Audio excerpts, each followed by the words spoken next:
방구석 토크입니다. 아틀레티코 마드리드 전반기 정산.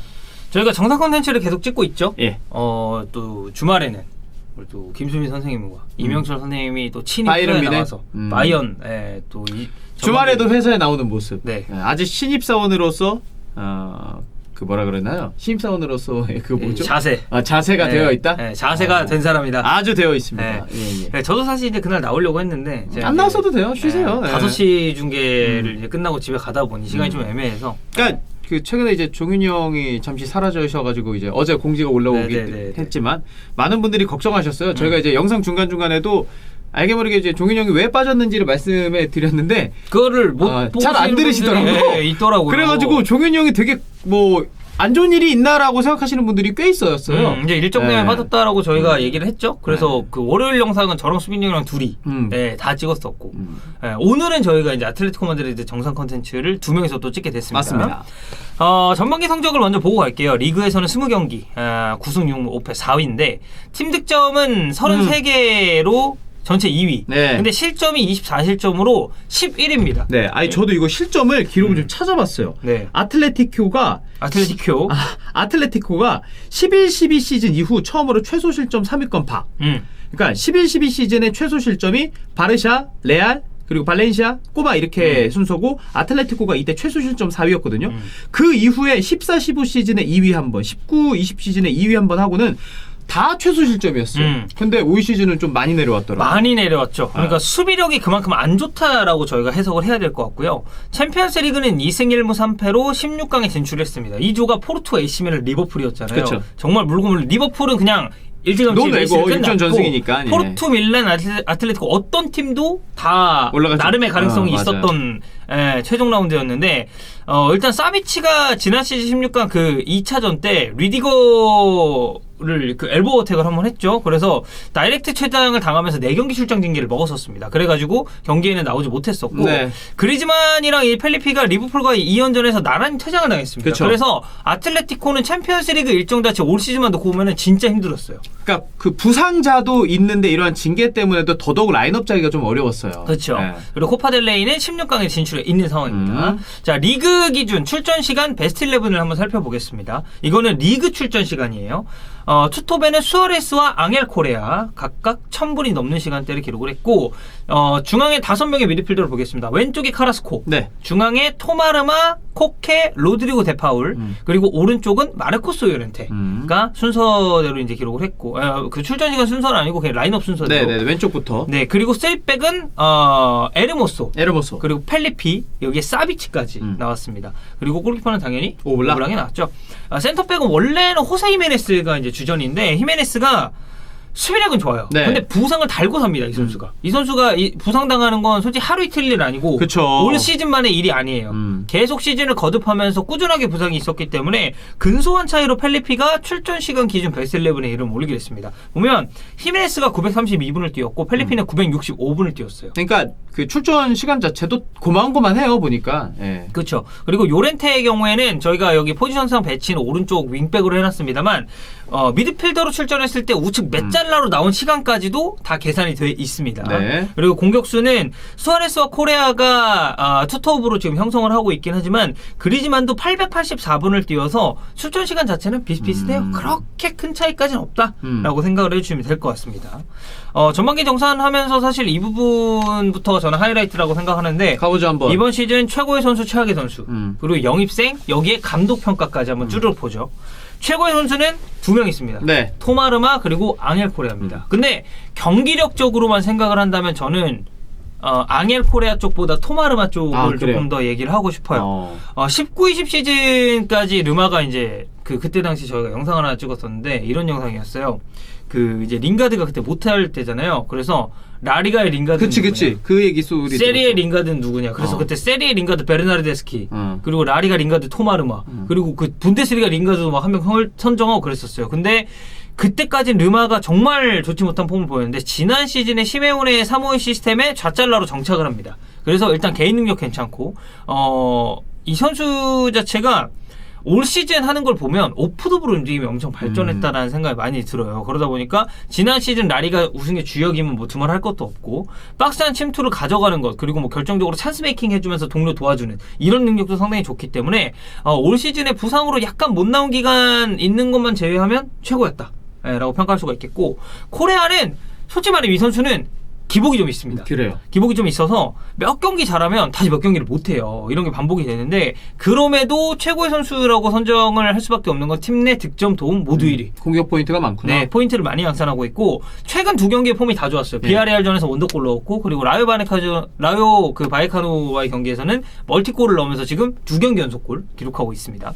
최악의 선수는 이 선수 선정했을 때 조금 의아하게 생각하셨을 분들 많을 거예요. 네. 특히나 올 시즌 라리가 잘 못 보신 분들이나 아니면 아틀레티코 마드리드 경기를 잘 못 보신 분들은 이 선수가 최악이라고 이렇게 말씀하실 수 있습니다. 오블락입니다. 오블락. 네, 일단 스탯은 이 정도로 나와 있는데 한눈에 봐도 오블락답지 못한 스탯이죠. 그렇죠. 네, 실점률이 좀 높고 비교적 클린시티가 적었다는 점. 0점대 방어율 그리고 라리가 최고 골키퍼 하면은 매해 거론이 안 될 수가 없었던 게 오블락이었는데. 아니, 지난 시즌 라리가 MVP예요. 그럼요. 예. 네, 근데 올 시즌은 엄청나게 좀 비교되는 폼을 보여주고 있습니다.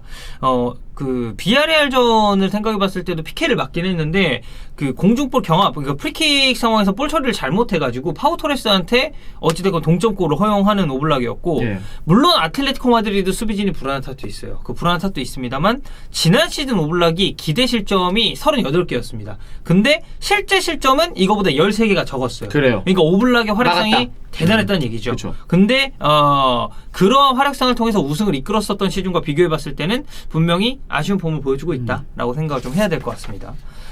그리고 이제 그 다음으로 언급할 선수는 루이스 수아레스입니다. 수아레스도 리그에서 7골 넣고 있긴 해요. 그러니까 뭐 득점을 아예 못하는 건 아닌데 온더볼이 너무 안 좋아요. 근데 이거는 저는 지난 시즌에 라리가 우승할 때도 수아레스가 골을 막 넣을 때도 저는 온더볼이 그렇게까지 좋다라는 생각은 많이 안 들었었거든요. 신체 능력이 저하되고 있다라는 거 지난 시즌 아틀레티코가 우승했지만 수아레스 보면서 조금씩 느껴지긴 했거든. 맞아요. 신체 능력이 많이 떨어졌습니다. 네. 근데 그게 올 시즌에도 마찬가지라고 생각을 하고 오프더볼 움직임도 수아레스가 옛날에 바르셀로나 뛸 때 보면 진짜 기가 막혔거든요. 기가 막히죠. 메시한테 싹 흘려주고 들어가는 그런 거나 볼바드로 들어가는 움직임 이런 게 좋았는데 올 시즌은 오프더볼 움직임도 거의 주지 못합니다. 수아레스가 지금 11월 8일에 치러졌었던 이 한국 시간으로 발렌시아전 이후로 리그에서 공격 포인트가 아예 없는 상황. 꽤 됐네. 네, 이렇게 정리할 수가 있겠고요.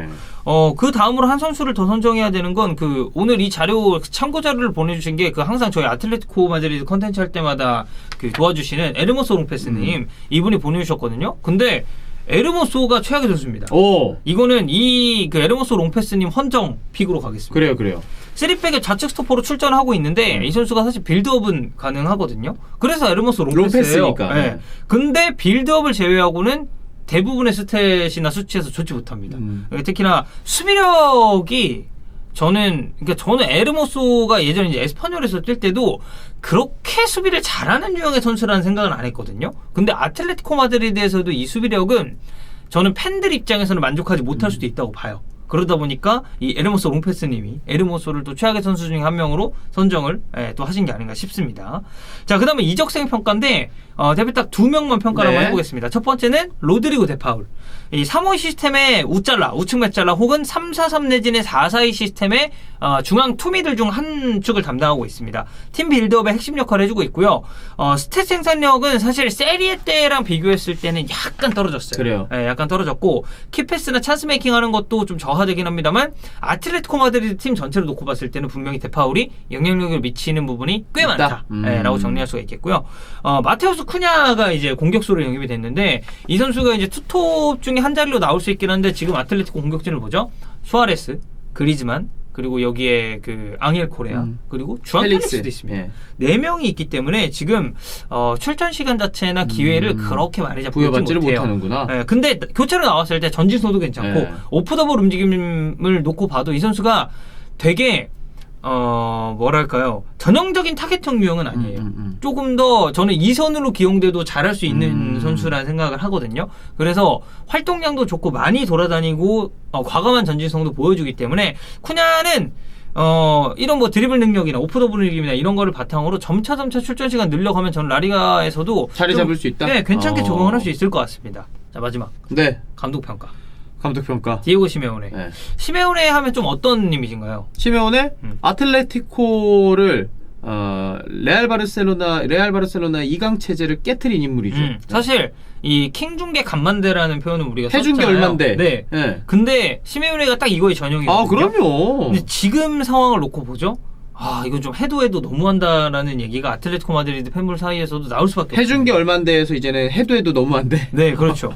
그러니까 냉정히 봤을 때 저는 올 시즌 시메오네 정말 좋지 못하다고 생각을 하고, 이 선수 기용함에 있어서 일단 그리즈만이 시즌 초에 폼이 되게 안 좋았는데도 계속해서 믿어줬고, 수아레스 역시도 그러니까 약간 이해할 수 없는 믿음의 축구를 계속했어요. 공격진의 폼이 떨어져 있는데도. 그러다 보니까 이제 또 반대로 생각했을 때 공격 쪽에서 뭔가 좀 창의적인 모습을 보여줄 수 있는 펠릭스. 주앙 펠릭스 같은 자원들을 못 왜 안 썼단 쓰냐, 말이죠. 그쵸. 저는 쿠냐도 조금 더 많이 나왔어야 된다고 봅니다. 근데 이런 선수들이 나오지 못했고, 지금 아틀레티코 마드리드 스쿼드 보죠?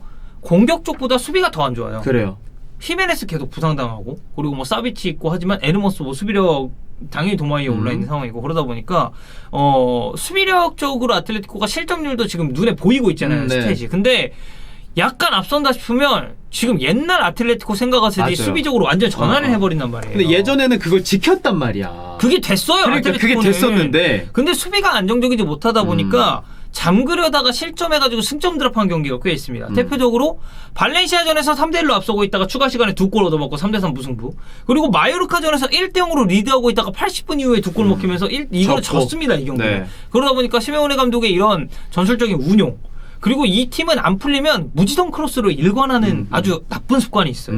네, 이것도 저는 시메오네 감독이 개선해야 될 가장 큰 문제라고 보고, 빌드업 상황에서도 보면 세부적인 게 없어요. 그러니까 저는 체계가 별로 잡혀있지 않다라는 느낌도 좀 들고, 롱볼 위주의 경기 스타일을 고집한다는 것도 시메오네가 분명히 해결해야 될 숙제라고 저는 생각을 합니다. 네, 그러니까 지난 시즌에 리그 우승을 했기 때문에 더욱더 아쉬운데, 아틀레티코 하면은 생각이 나던 강한 수비, 그런 것들이 무너지다 보니까 이번 전반기는 분명 아틀레티코 팬들에게는 좀 굉장히 마음에 들지 않았던 전반기였을 거예요. 오블락도 좀 예전같이 못하고, 오블락도 그러고.